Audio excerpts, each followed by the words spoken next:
Over a year ago, I made a video on the Lord of the Rings trilogy. I had watched it for the first time, and it was a video I worked hard on. But looking back at it now, I can say that video is bad.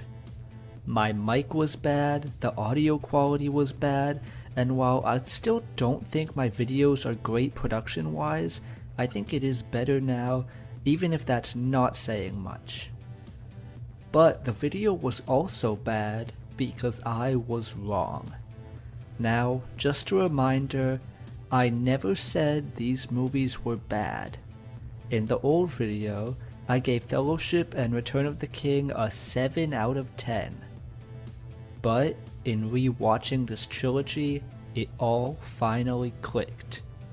Maybe it's because I've been watching a bunch of Marvel movies and these are much better by comparison, or maybe it's just that I was being stupid in my last Lord of the Rings video. But I get it now. Last time I thought the movies were good, but now I understand the huge following and why they're regarded as classics. Everything clicked, from the music to the characters to the story to the world. Yeah, I'm much higher on this trilogy now than I was before. And yes, YouTubers can change their minds on things. If you never change your mind on a film opinion, you're lying. There are movies that can get better or worse on rewatch, and there are other movies that get better or worse the more you think about them. To me, the Lord of the Rings trilogy got better on a second watch. Now let's talk about that first movie.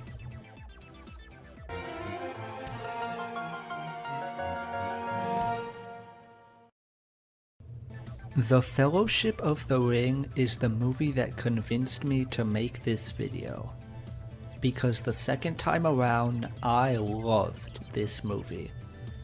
In my first video, I said that the runtime was too long and that 9 characters was too many. But this time, I loved it. Yes, it's still a bit long, but I just got sucked into the world and journey of these characters on my second watch. I think the opening narration does a great job setting the tone and establishing the story. I like the Shire. Pippin and Merry are still kind of annoying, but they're a fine comic relief duo. And as for the rest of the Fellowship, yes, 9 is a lot, and it's not like they all get amazing character arcs, but they all have fun stuff to do and get their own moments to shine. Aragorn is awesome and gets some great moments as a leader. Gandalf is just cool. I love his relationship with Frodo and his death scene. Frodo and Sam are just good, wholesome heroes. Legolas does cool parkour. He's basically an anime character. Gimli even has a nice arc throughout the trilogy in his growing friendship with Legolas. I also really liked Boromir this time around, and found his death in the final battle, and that moment he has with Aragorn to be really powerful. This is the only movie where the Fellowship is together for most of it, and they get all that time to shine on this journey. But let's talk more about the journey and the world, because it's really cool. The setup is pretty simple. Fellowship go to a place, encounter some fantasy monster or something, then go to the next place. It's simple, but it works. We get introduced to the Balrog, the Nazgul, Galadriel, and while this is all happening, we go back and forth to Saruman building his orc army. All of these awesome long takes and tracking shots, where we go down to the orc factory, with the blending of CGI and practical effects while the theme is blasting, just makes for a really cool scene. The orcs just look like freaks. Freaks made of poop. Literally, like, look at this. I made this joke in the last video. And their theme is just so cool. The score in all these movies is just so good. It will just be dudes walking around or riding a horse or something, and the music will be the most epic music you've ever heard.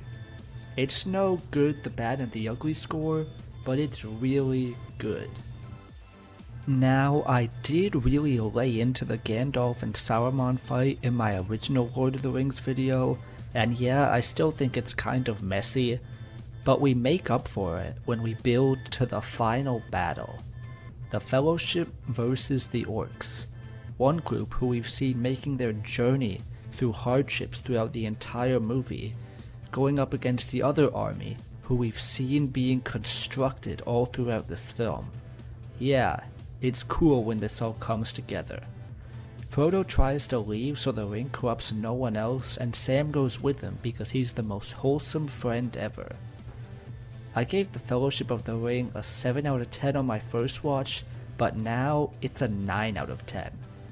On the second watch, I just love how all these characters in this world are introduced and interact with each other. I just think it's a really cool movie that takes full advantage of the fantasy genre, a lot of it from Tolkien's writing and stuff that the movie did with all the effects. It just comes together to create this awesome first movie, and it might be my new favorite of the trilogy. But we'll talk more about that later. Now, on to Two Towers.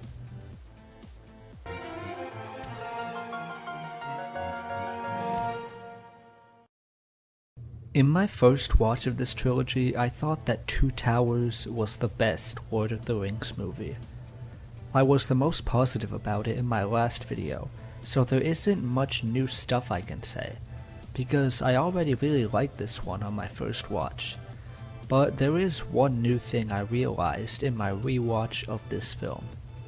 The battle at Helm's Deep might be one of the best long battle scenes in film. It feels wrong even calling it a scene because it's basically the entire third act of this movie. It goes back and forth with our heroes getting little victories, but still unable to face the numbers of the orc army. The action is great, the music is great. We get to see all these different inventive ways the orcs try to penetrate the wall, trying to go over it, trying to go around it, trying to go through the door, while the outnumbered heroes try to stop them. Then, when all seems lost, reinforcements arrive.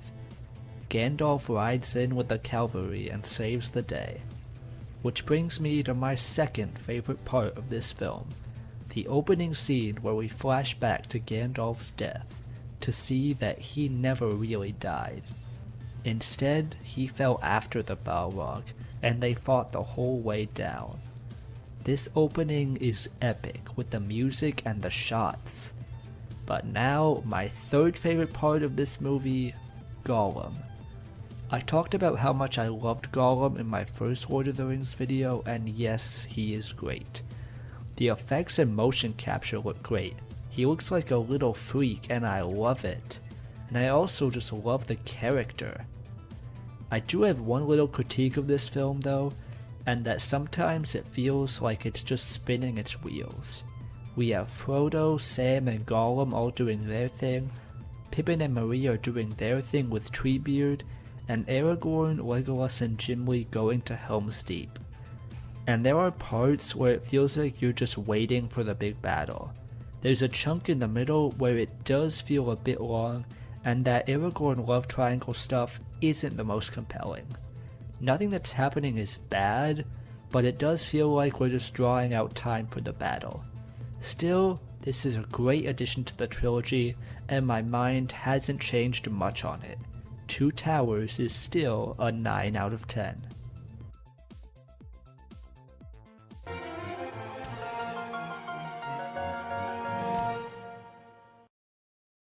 Return of the King is a great end to the trilogy. This movie just has payoff for everything. Seeing Aragorn, Legolas, and Gimli enter the battle with the Ghost Army is a great moment of tension and build-up.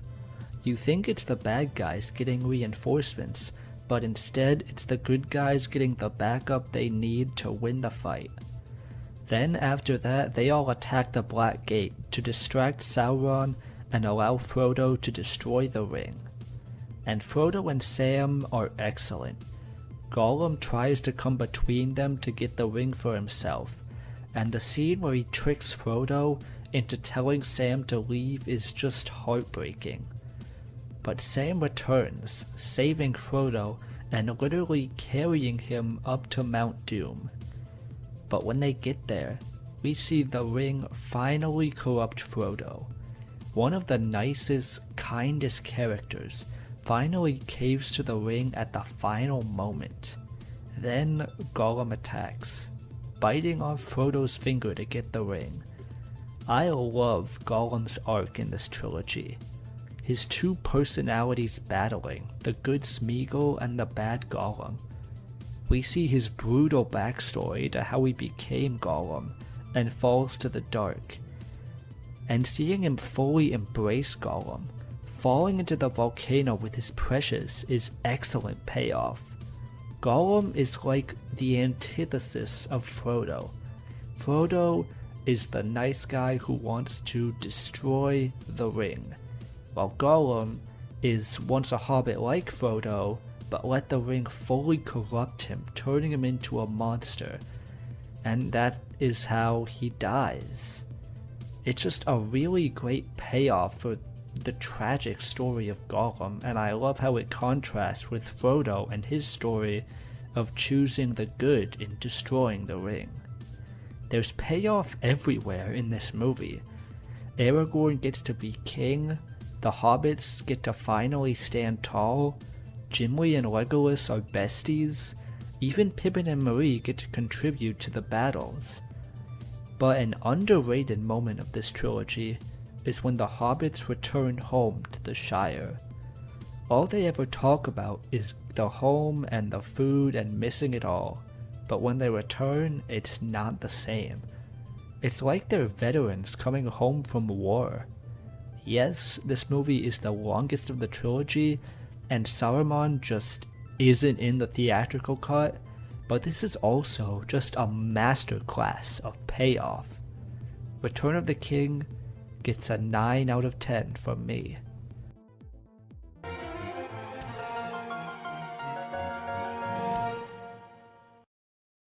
Now we get to the hard part of this video, ranking these movies. In my last video, I didn't officially rank them, but I had Two Towers as a pretty clear number 1 at 9 out of 10, followed by Fellowship and Return of the King at 7 out of 10. Honestly, number scores are kind of arbitrary, like I change my mind all the time on some of this stuff. It's natural. But this time, when I watched the trilogy, I had all 3 movies at a 9 out of 10. If I had to rank them on my second watch, I'd probably go Fellowship at 1, Return of the King at 2, and Two Towers at 3, but it's all pretty much neck and neck. These movies are all great. On my first watch I had Two Towers at number 1, but now it's at number 3. And if I were to watch the trilogy again, I might change my mind again, and I might not. But the point is that in my rewatch I realized how great and consistent this trilogy is.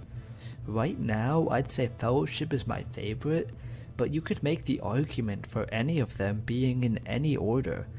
I have all of these movies at a 9 out of 10. No matter how you rank them, the worst one is probably better than most Marvel movies, unless you're trying to be a hater like I was in my last video. This trilogy is consistently excellent, and you can make the argument for ranking it any way you want.